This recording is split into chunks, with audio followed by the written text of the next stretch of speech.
There was a time I cried myself to sleep, thinking that maybe I'm not meant to make big in life.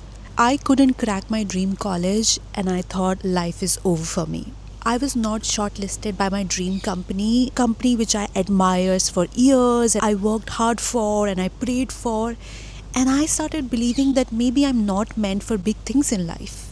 And once, despite hustling and dreaming of giving my family everything they deserve and much more and all the luxuries, I didn't even have enough money to buy them a one way flight ticket. And I thought that maybe my dreams were just meant to be dreams and nothing more. But in spite all that, here I am today, living in my favorite city, having the life that I only once dreamt of having. And you know why? Because of those failures. Those failures taught me a lesson which no textbook could. They gave me depth, perspective, and strength. They were building block of my success. And failures are part and parcel of everyone's life. And yet, if you open social media today, all you would see is people winning. People getting into their dream colleges, people moving abroad, buying homes, and everybody's living just this perfect life without any rejections, failures, self doubt. And hence, when we face failure in real life, we feel like we are lagging behind. It's only us who are not getting success, everybody else is just winning, which is so not true. And I wish I had elder sibling to discuss all these things, because that would have probably made it easier to bear the pain of the failures, and it would have given me so much of hope at that time, because I literally felt like I had no hope. And hence I thought of starting this series called Life Lessons, where I want to share the lessons that I have learned throughout my life, which has helped me reach here, so that it could inspire you guys, it could give you hope, and you feel like you're not alone in this struggle. And I thought the best topic to start this series would be failures, because it is the most important lessons that life teaches you. Today I want to talk about the top 3 or 4 failures that I faced in life that completely broke me but eventually pushed me forward and helped me rise. Okay, so let's talk about my first failure. Well, this one is very hard to talk about. It literally shattered me, broke me. Growing up, I was an academically inclined kid, because I could see how hard my parents were working to give me best life, to give me best education. And I wanted to hustle really hard, study really hard, get into IIT, get a high paying job so that I could give them life that they deserve. That was my dream. I knew nothing else. And I had a belief that I would be able to do it, because in school I was getting good grades. By the way, IIT is Indian Institute of Technology. It is like MIT. After you've done with your schooling, you actually give an entrance exam to get into these colleges. I gave entrance exam and I got good scores, not great score that would get me into IIT, but good score that would get me into medium tier colleges. Everybody around me advised me to take advantage of those scores and just get into college and forget about IITs. But for me, IIT was obsession. It was obsession. It was my dream. It was the only thing that I knew I wanted in life. So I said, I'm gonna take one gap year and do focused prep, because I knew after 1 year of focused prep I can definitely get into IITs. I had this unshakable faith. I took one gap year where I joined classes, so I paid a lot of money, and guess what happened after a year? Well, I scored worse than before. Worse. I mean, I was stunned. I just couldn't believe it. Just imagine this kid who's always scored good academically, who's always been one of the topper. She has this unshakable faith that she will get into IIT, and she convinced everyone around her that give her 1 year and put money into it and she will definitely crack, and all of this money and time will be worth it, because after this she'll have this amazing score and she'll get into best college. All of that just shattered within seconds. Like, I just didn't know what to do. I just couldn't. I didn't even know how to tell my parents that I've got worse rank than before. Still, I'm getting goosebumps just talking about this, because it was like somebody had just slapped me so hard, and suddenly I've opened my eyes and I'm in this nightmare, and I'm facing reality. It was shock to my system, because you see, if your entire identity is just built around one dream, when that dream shatters, it doesn't just hurt you, it crushes you. And I cried for weeks, days, months.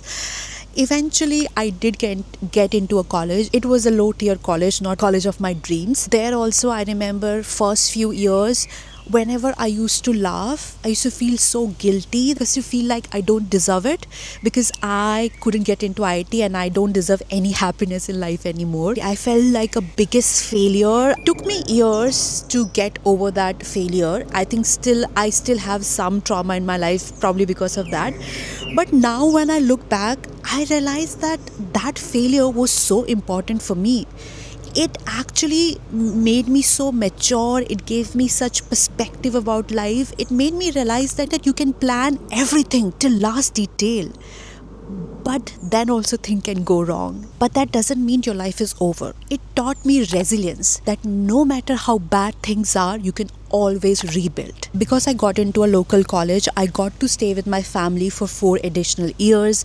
I was able to guide my siblings through their transformative years, and most importantly, I met best people in my life in that college.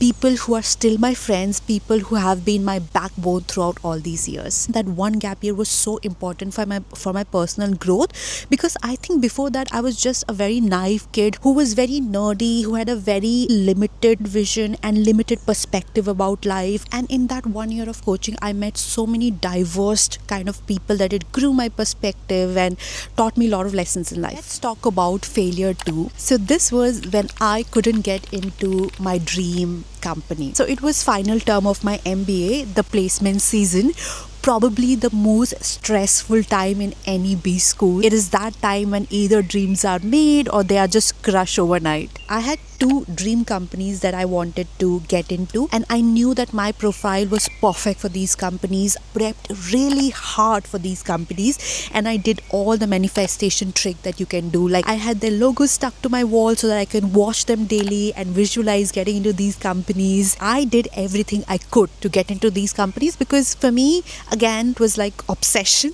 And I got shortlisted for a lot of other companies which came before these two companies, but I skipped those interviews because I knew that if I got into these companies, I won't even have a chance to sit for my dream companies. And then I got to know that one of the companies have decided not to come to the campus. The market was not that great and they were not hiring anymore. So that was first shock to my system.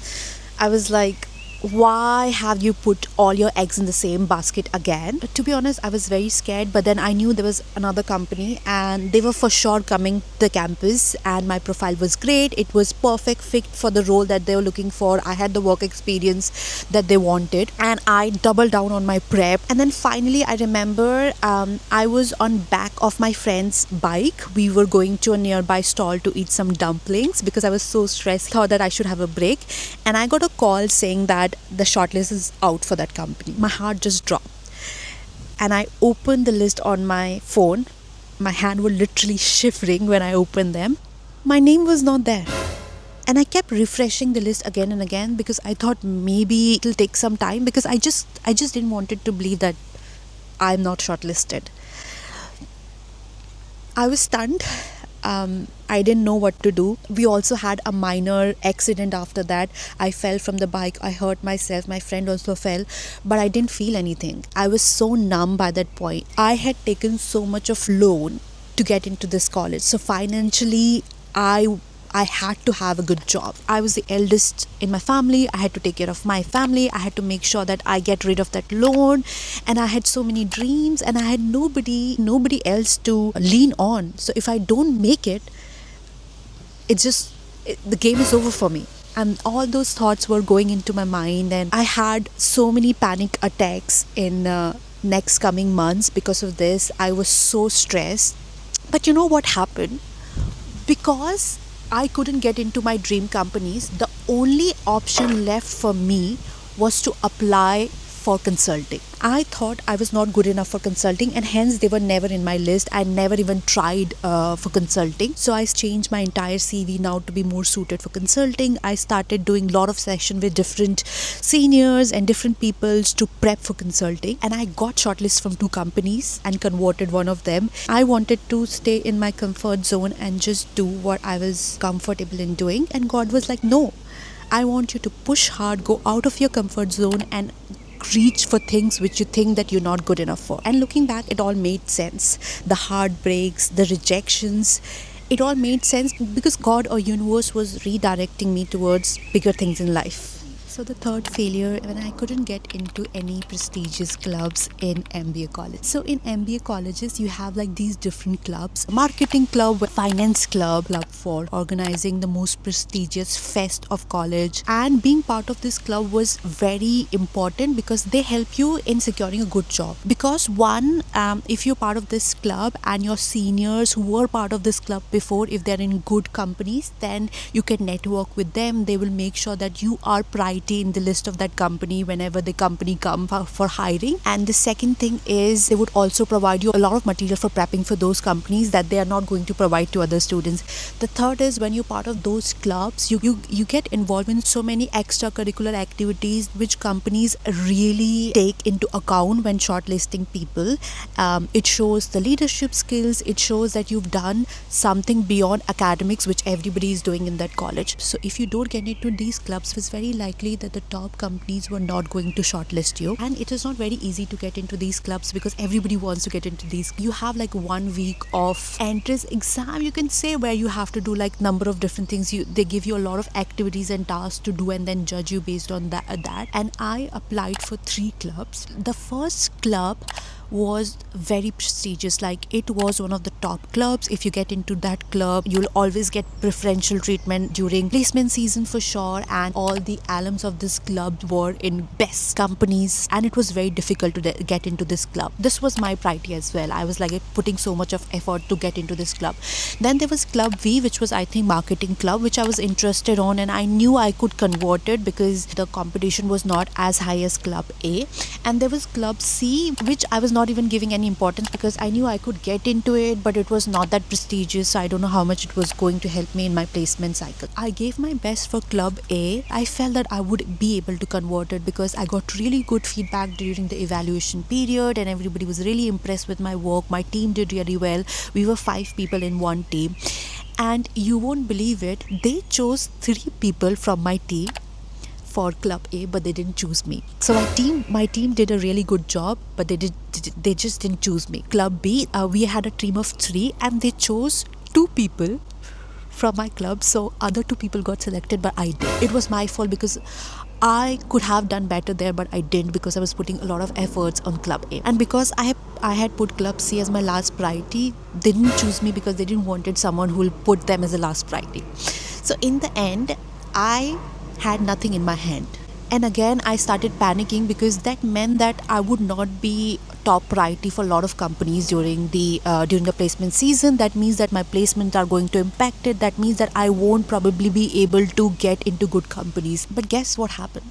I was able to get a good job because I had put a lot of effort into my academics, and also I was able to take advantage of my work experience. So I made sure that I highlight my work experience really well in my CV because that was one of my unique points. And because I was not part of these club, I had a lot of free time, which mean I was able to join other extracurricular activities like theater and dance, which were actually my area of interest. Being part of a theater club is probably the highlight of my 2 years MBA journey. Nothing else come close to that, not even getting a good job, not even getting good scores, because that is when I was most alive in that college, and that is when I enjoyed the most. My fourth failure is a bit personal. It's not an incident, but it's a feeling that I don't deserve to be here, feeling that I'm not good enough.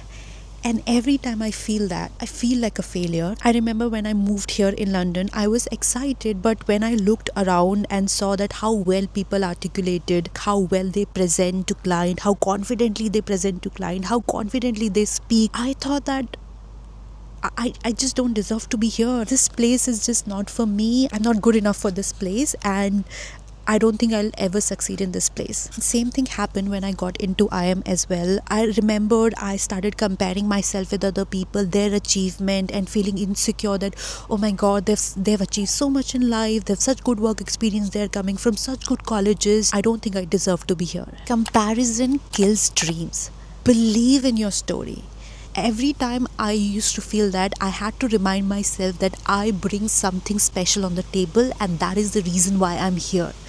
I have my unique skills. That is the reason why people have chosen me to be part of this team. And I proved this both the time. I did very well in my college, I'm doing very well in my job, but that feeling will come again and again. And I think a lot of you must be suffering through this feeling as well, especially if you're someone who started with nothing and now you're doing good in life. A lot of time we have this feeling that everything just happened because of the luck and we don't deserve to be here. But wherever you are there because you deserve to be there. Just remember, failure is not opposite of success. Failures are building block of success. So if you're someone who didn't get what they dreamt for and really hustled hard for, it's because God has better plan for you. It is because universe wants you to be ready for next big thing that it is going to send in your life. Keep working hard. Your time is coming. You're failing not because you're not meant to achieve your dream. You're failing because you are actually creating that stairway to success. And don't even for a second believe that you're the only one who has to endure failures in life. Everyone has failures, rejections, self-doubt. It's just that people don't show it on social media. I hope this video gave you a little bit of inspiration, hope to work hard towards your dream and to fight for your dream. If it did, then do let me know in the comments, and do let me know what are the other topics that you would like to see in life lessons. And yeah, do subscribe to my channel, guys, because I'm shooting here in rain just for you all. I keep hearing some I got scared. Do subscribe to my channel, and I'll see you in the next video.